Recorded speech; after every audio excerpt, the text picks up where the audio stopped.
ಬೆಂಗಳೂರಿನ ಬನಶಂಕರಿ 6ನೇ ಹಂತದ ಲಿಂಗದೀರ್ನಹಳ್ಳಿಯಲ್ಲಿ ನಿರ್ಮಾಣಗೊಂಡಿರುವಂತಹ ಭವ್ಯ ಶ್ರೀ ಷಣ್ಮುಖ ಸುಬ್ರಹ್ಮಣ್ಯ ದೇಗುಲ ನಿರ್ಮಾಣ ಮಾಡಲು ಭಕ್ತಿಪೂರ್ವಕವಾಗಿ ಭೂಮಿ ಪೂಜೆಯನ್ನು ಮಾಡಲಾಯಿತು. ಮುಖ್ಯಮಂತ್ರಿ ಡಿ.ಕೆ. ಶಿವಕುಮಾರ್ ಅವರು ಈ ಪವಿತ್ರ ಕಾರ್ಯವನ್ನು ನೆರವೇರಿಸಿ ದೇಗುಲದ ವಿಶೇಷತೆಯನ್ನು ಎತ್ತಿ ಹಿಡಿದರು. ಈ ವೇಳೆ ರಾಜಗುರು ದ್ವಾರಕನಾಥ್ ಭವಿಷ್ಯದ ನುಡಿಗಳನ್ನು ಸಿಎಂ ಮೆಲುಕು ಹಾಕಿದ್ದಾರೆ.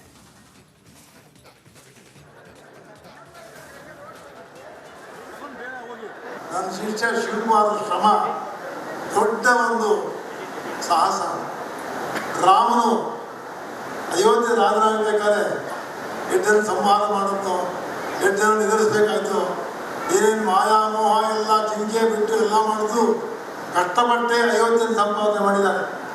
ಅದೇ ರೀತಿ ನಮ್ಮ ಶಿವಕುಮಾರ್ ಕೂಡ ಇವತ್ತು ನಮ್ಮ ರಾಜ್ಯದ ಮುಖ್ಯಮಂತ್ರಿ ಆಗಿದ್ದರೆ ಕಷ್ಟಪಟ್ಟು ಸಂಪಾದನೆ ಮಾಡಿದ್ದಾನೆ. ಅದಕ್ಕೆ ದೈವಬಲ ಬಂದು ಮುಖ್ಯಮಂತ್ರಿ ಆಗಿದ್ದಾನೆ. ದೇವರು ಏನು ಸ್ಥಾನಮಾನ ಕೊಟ್ಟಿದ್ದಾರೋ ಅದು ಉಳಿಸ್ಕೋಬೇಕು ಅಂತ ನನ್ನ ಆಸೆ.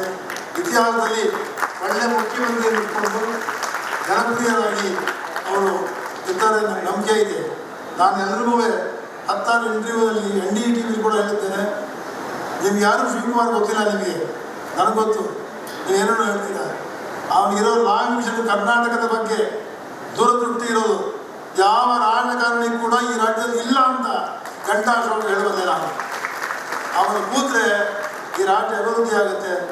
ದೇವರ ಸನ್ನಿಧಿಗೆ ಅವರ ಪಾದಕ್ಕೆ ನನ್ನ ಶರಣ ಹೇಳಿ, ನನಗೆ ಹಣ ಅವಶ್ಯಕತೆ ಇಲ್ಲ, ದೇವರ ಸೇವೆ ಅವಶ್ಯಕತೆ ಇದೆ, ನನ್ನಿಂದ ಒಳ್ಳೆಯದಾಗಲಿ ಅಂತೇಳಿ ನನಗೂ ಕೂಡ ಅನೇಕ ಸಂದರ್ಭದಲ್ಲಿ ದೇವವಾಗಿ ಈಚೆ ಬಂದು ಇವತ್ತು ಬೇಕಾದಷ್ಟು ಜನ ಅವರು ಟೀಕೆಗೆ ಒಳಗಾಗಿದ್ದಾರೆ. ಮಾಧ್ಯಮದವರನ್ನು ಅವ್ರನ್ನ ಅಟ್ಯಾಕ್ ಮಾಡಿದ್ದಾರೆ, ರಾಜಕಾರಣಿಗಳು ಅಟ್ಯಾಕ್ ಮಾಡಿದ್ದಾರೆ. ಏನು ಡಿ.ಕೆ. ಶಿವಕುಮಾರ್ಗೆ ಹೇಳ್ತಾ ಇದ್ದೀರಿ, ನೀವು ಹಾಗೆ ಆಗ್ತೇನೆ ಅಂತ ಹೇಳ್ತಾ ಇದ್ದೀರಿ, 8 ವರ್ಷ ಅಂತ ಹೇಳ್ತಾ ಇದ್ದೀರಿ, 7 ವರ್ಷ ಅಂತ ಹೇಳ್ತಾ ಇದ್ದೀರಿ ಅಂತ ಹೇಳಿ ಒಂದು 25 ವರ್ಷದಿಂದ ಬೇಕಾದಷ್ಟು ಅವ್ರಿಗೆ ಧಮಕಿಗಳನ್ನು ಹಾಕಿದ್ದಾರೆ. ಆ ಧಮಕಿಗಳನ್ನು ಅವ್ರು ಯಾವುದಕ್ಕೂ ಎದುರ್ಕೊಳ್ಳಿಲ್ಲ. ದೇವರಾಜ ಕಾಲದಿಂದ ವಿಲಾಸರಾವ್ ದೇಶಮುಖ್ ಇರ್ಬೋದು, S.M. ಕೃಷ್ಣ ಇರ್ಬೋದು, ಧರ್ಮ್ ಸಿಂಗ್ ಇರ್ಬೋದು, ಎಷ್ಟು ಜನ ನಮ್ಮ ಅಮೀಂದರ್ ಸಿಂಗ್ ಇರ್ಬೋದು, ಎಷ್ಟು ಜನ ಮುಖ್ಯಮಂತ್ರಿಗಳು ಅವ್ರ ಹತ್ರ ಬಂದು ಅನೇಕ ಮಾರ್ಗದರ್ಶನವನ್ನು ಪಡ್ಕೊಂಡು ಇವತ್ತು ಹೋಗ್ತಾ ಇದ್ರು ಅಂತ ಕೂಡ ನಾನು ಬಲ್ಲೆ.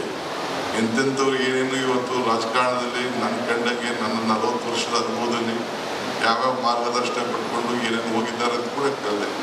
ಅವರಲ್ಲಿ ಯಾವುದೇ ಆದಂಥ ಒಂದು ಶಾರದೆ ಇದು ಸಂಕಲ್ಪ, ಶಾರದೆ ಆಶೀರ್ವಾದ ಇವತ್ತಿದೆ. ಅವ್ರದ್ದೇ ಆದಂಥ ಒಂದು ಲೆಕ್ಕಾಚಾರ ಇದೆ. ದೇವರ ಸನ್ನಿಧಿಗೆ ಅವರ ಪಾದಕ್ಕೆ ನನ್ನ ಶರಣ ಹೇಳಿ, ನನಗೆ ಹಣ ಅವಶ್ಯಕತೆ ಇಲ್ಲ, ದೇವರ ಸೇವೆ ಅವಶ್ಯಕತೆ ಇದೆ, ನನ್ನಿಂದ ಒಳ್ಳೆಯದಾಗಲಿ ಅಂತೇಳಿ ನನಗೂ ಕೂಡ ಅನೇಕ ಸಂದರ್ಭದಲ್ಲಿ ದೇವವಾಗಿ ಈಚೆ ಬಂದು ಇವತ್ತು ಬೇಕಾದಷ್ಟು ಜನ ಅವರು ಟೀಕೆಗೆ ಒಳಗಾಗಿದ್ದಾರೆ.